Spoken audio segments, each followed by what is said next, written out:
বন্ধুরা আমার, প্রতারক চক্রের হাত থেকে বাঁচতে হলে আমি এখন যেসব নম্বর মুখে পড়ে শোনাবো এই সব নম্বর ব্যতীত অন্য কোনো নম্বরে আমাদের কোনো প্রোডাক্ট অর্ডার করবেন না।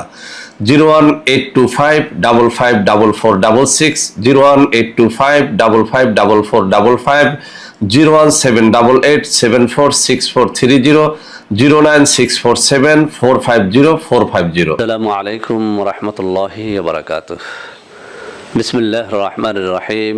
আলহামদুলিল্লাহি রাব্বিল আলামিন ওয়াল আকিবাতু লিল মুত্তাকিন। আসসালাতু ওয়াসসালামু আলা নাবিয়্যিহি মুহাম্মাদিন ওয়া আলিহি ওয়া আসহাবিহি আজমাইন। আম্মা বাদ। সম্মানিত দিনদার ভাই বোনেরা, আজ আমি আপনাদের সামনে অত্যন্ত গুরুত্বপূর্ণ একটা ভিডিও নিয়ে হাজির হয়েছি। আজকে যে বিষয়টি নিয়ে আমি কথা বলবো সেটি অত্যন্ত গুরুত্বপূর্ণ। আমার অনেক বন্ধুরা, অনেক মা বোন, ভাই বোন একটা প্রশ্ন করেছেন যে স্যার, এই মেথি অনেক উপকারী একটা বস্তু, কিন্তু আমরা যখন এটি খেতে চাই আমাদের অনেক বন্ধুরা এটি খেতে বারণ করে থাকেন। তারা বলে থাকেন যে মেথি খেলে কিডনি নষ্ট হয়ে যায়।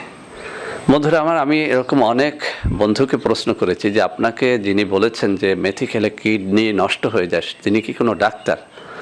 তখন বড় কষ্ট লাগে যে অ্যান্সারটা আমি শুনি। তারা বলে যে না, ডাক্তার না, বলেছে কি আমার খালায় বলেছে, বলেছে কি আমার মামায় বলেছে, বলেছে কি আমার চাচাতো ভাই বলেছে। আশ্চর্য একটা বিষয়। এই মেথি সম্পর্কে আল্লাহ রসুল সাল্লাল্লাহু আলাইহি ওয়াসাল্লাম বলেছেন, এই মেথিকে আরবিতে বলা হয় হিলবা। এই মেথি সম্পর্কে আল্লাহ রসুল সাল্লাল্লাহু আলাইহি ওয়াসাল্লাম বলেছেন, এই মেথির ভেতরে যা রয়েছে এটা যদি মানুষ জানতো তাহলে স্বর্ণের ওজনে মেথি ক্রয় করে তারা খেত। সুবহানাল্লাহি ওয়া বিহামদিহি সুবহানাল্লাহিল আযীম। তো বন্ধুরা আমার, আমি আজকে মেথি কি কি রোগের জন্য খেতে হয়, কোন কোন পদ্ধতিতে খেতে হয় এবং আসলে মেথি কোন কোন রোগের জন্য খাওয়া যায় না এই বিষয়ে আপনাদের ক্লিয়ার করে দেব, যাতে করে আপনারা যারা বিভিন্ন সময়ে আমার কয়েকটা ভিডিও দেখে মেথি খেতে শুরু করেছেন তারা যেন এটা নির্দ্বিধায় খেতে পারেন। এবং কয়েকটা স্থান আমি চিহ্নিত করে দেব যে সব জায়গায় মেথিটা আসলে খাওয়া অনুচিত। তো বন্ধুরা আমার, কি কি জায়গায় মেথি কাজে লাগে? এক নম্বর হচ্ছে, আপনি পরীক্ষা করে দেখবেন। আপনি যদি দীর্ঘদিনের গ্যাস্ট্রিকের রোগী হয়ে থাকেন, শত শত হাজার হাজার টাকার ঔষধ যদি আপনি খেয়ে থাকেন গ্যাস্ট্রিকের জন্যে, আমি বলবো এই চ্যানেলে অন্তত 1000 রোগী সাক্ষী দিয়েছে যে স্যার লক্ষ লক্ষ টাকা খরচ করেছি আইবিএস থেকে বাঁচার জন্য, গ্যাস্ট্রিক থেকে বাঁচার জন্য, কিন্তু মেথি খাওয়ার পরে যে উপকারিতাটা পেয়েছি অন্য কোনো কিছুতে সেটা পাইনি। আপনার যদি গ্যাস্ট্রিক থাকে আমি আপনাকে বলবো আপনি সকালে 2 চামচ মেথির পানি খান, রাত্রিবেলাতে 2 চামচ মেথির পানি খান। অর্থাৎ আপনি রাত্রিবেলাতে একটা গ্লাসের ভিতরে 2 চামচ মেথির পাউডার অথবা দানা নেন, এরপরে পানি দিয়ে সেই গ্লাসটা পূর্ণ করেন। সকালবেলাতে আপনি মেথির দানা সহ সেই পানিটা খেতে পারেন। আর যদি আপনার পেট ভালো না থাকে তাহলে মেথির দানাটা ফেলে দিয়ে শুধু পানিটাও খেতে পারেন।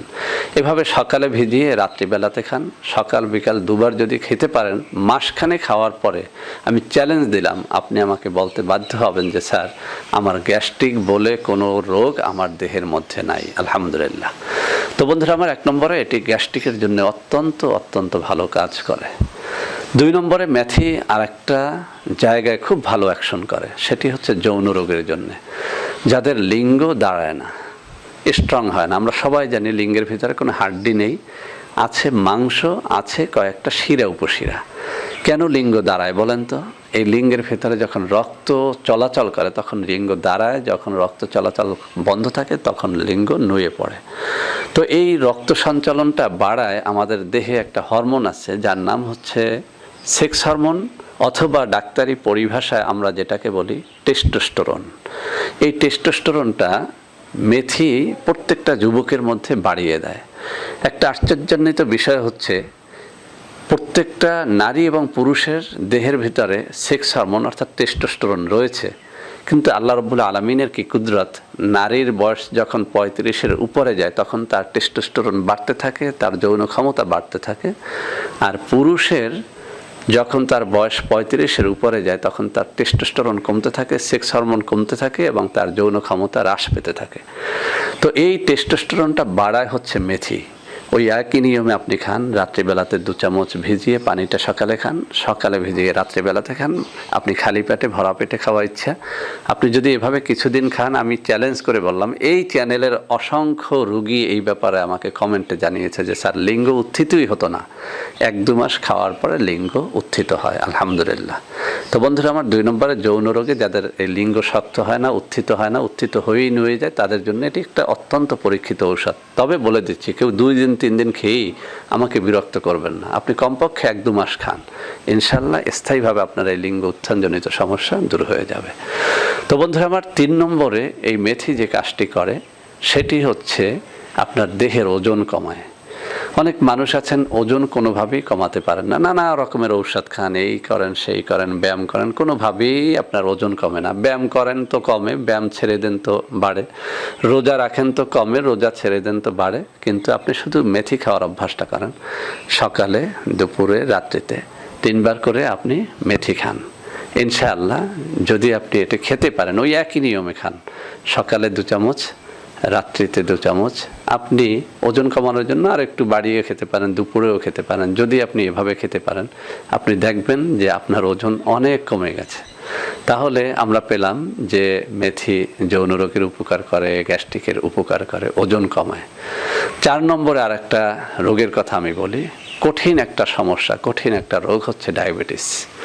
এই ডায়াবেটিসের জন্য আমরা কত কিছুই না করি, কিন্তু ডায়াবেটিস রোগী যদি নিয়ম করে সকাল, দুপুর, রাত্রিতে 2 চামচ করে মেথির পানি অথবা মেথির দানা খায়, তার ডায়াবেটিস কমবেই। আপনাদের যাদের ডায়াবেটিস রয়েছে আপনারা একটুখানি পরীক্ষা করে দেখেন, রাত্রিতে 2 চামচ খান, দুপুরে খান, সকালে খান। পেট ভালো থাকলে দানাসহ পানিটা খান, পেট ভালো না থাকলে শুধু পানিটা খান।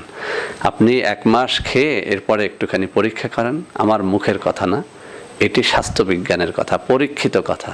দেখবেন যে আপনার ডায়াবেটিসটা অনেক কমে গেছে, অনেকটা নিয়ন্ত্রণের মধ্যে চলে এসেছে।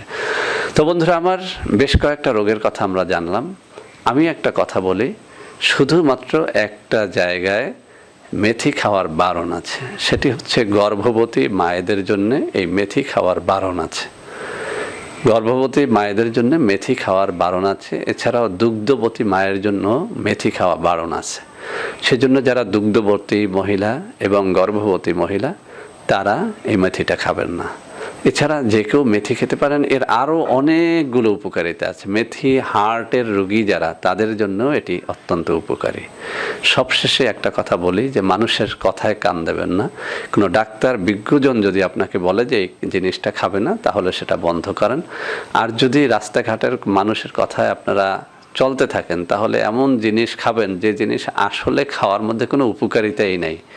চড়ুইয়ের মাংস খেতে শুরু করবেন, কুমারী লতা খেতে শুরু করবেন, নানান বাজে জিনিস খেতে শুরু করবেন। আর যখন আপনি কোনো ভালো মানুষের পরামর্শে কোনো কিছু খাবেন, তখন খাবেন ডিম, দুধ, কলা, আপেল, আঙ্গুর, তালমাখানা, এরপরে খুরমা, খেজুর, যেগুলো আসলেই যৌন স্বাস্থ্যের জন্য উপকারী, নিজের দেহের জন্য উপকারী। তো বন্ধুরা আমার, আশা করি আজকে যে বিষয়টিতে আমি কথা বলতে চেয়েছিলাম যে মেথি কী কী রোগের উপকার করে, কারা খাবে কারা খাবে না, আমার মনে হয় আপনারা বুঝে গেছেন। আসলে মেথির মধ্যে ওরকম কোনো পার্শ্ব প্রতিক্রিয়া কারো ক্ষেত্রেই দেখা যায় না।